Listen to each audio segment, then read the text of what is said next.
زمزمہ بیگم چائے کی پیالی ہاتھ میں لیے سلمیٰ سے مخاطب ہوئیں۔ ناشتہ کر کے تیار ہو جانا، ادھر پاس ہی ایک گرلز کالج ہے، میں وہاں تمہارا ایڈمیشن کرواتی ہوں، وہ شائستگی سے کہتی ہوئی چائے پینے لگیں۔ ماری مسرت کے تو سلویٰ کی بانچھیں کھل گئیں۔ میری پیاری نانی جان، وہ خوشی سے اٹھی اور پیچھے سے نانی کے گلے میں باہیں ڈالے ان کی گال چومنے لگی۔ اچھا بس کر دو، اب جاؤ تیار ہو جاؤ۔ یہ سنتے ہی وہ تیار ہونے لگی۔ کمرے میں آتے ہی پہلے اس کی نظریں اپنی ماں کی تصویر پر پڑیں۔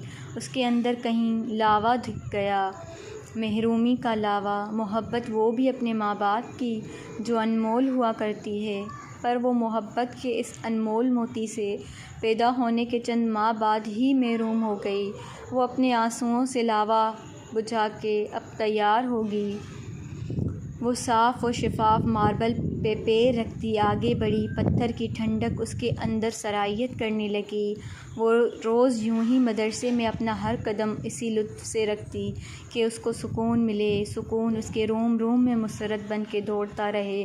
اپنی زندگی کو اس نے اسلامی تعلیمات پر عمل کرنے اور دوسروں تک فائدہ پہنچانے میں وقف کر دی۔ امر بالمعروف اور نہی عن المنکر، صحیح تو کر رہی تھی، یہی تو ہماری زندگی کا مقصد اور حاصل ہے۔ بریرہ اس مدرسے کی محتمم تھی اور مدیر اعلیٰ تھی۔ کلاس میں پہنچی تو سب طالبات نے مؤدبانہ سلام کیا، جس کا جواب لبوں پر مسکان سجائے حلاوت سے دیا گیا، اور بولی، آج کا ہمارا موضوع ہے صبر۔ آپ میں سے کوئی بتا سکتا ہے کہ صبر کیا ہے؟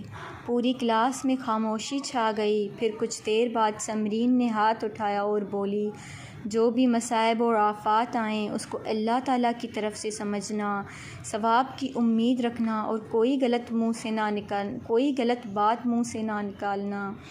یہ کہہ کر وہ خاموش ہو گئیں۔ شاباش سمرین، اللہ پاک آپ کے علم میں مزید برکت عطا کرے۔ ہم اس قرآن کی روشنی ڈالتے ہیں۔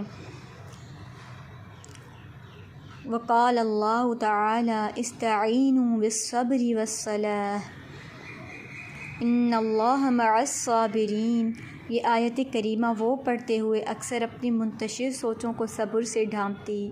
آنکھوں کے سامنے کا منظر اب کچھ یوں تھا، کتنی بے دردی سے وہاں سے مارتا ہوا دالان تک لایا۔ اس کے بال اس کی مٹھی میں جکڑے ہوئے تھے اور وہ اسے گھسیٹتا لے جا رہا تھا جیسے وہ کوئی بے جان چیز ہو۔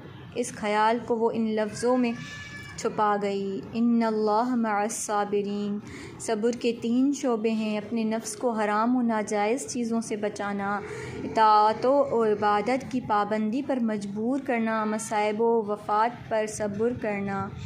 ایک روایت ہے، قیامت کے دن آواز دی جائے گی، صابرین کہاں ہیں؟ تو یہ تینوں صبر کرنے والے کھڑے ہو جائیں گے، ان کو جنت میں بغیر حساب و کتاب کے داخل کر دیا جائے گا۔ انما یوفی اجرہم بغیر حساب، اس میں بھی اس کی طرف اشارہ ہے۔ آیت، وہ بھی تو صرف یہی کر رہی تھی، افتخار کے ظلموں پر صبر کرتی اور نماز ادا کرتی اور خواہش کرتی کہ اسے بھی روز قیامت بغیر حساب کتاب کے جنت میں داخل کیا جائے، اور وہ طالبات کو بتانے لگی کہ دوسری چیز ہے نماز۔ اسی وجہ سے آپ صلی اللہ علیہ وسلم کے بارے میں آتا ہے کہ جب کوئی ضرورت پیش آتی، آپ صلی اللہ علیہ وسلم نماز قائم کرتے اور اس کی طرف رجوع کرتے۔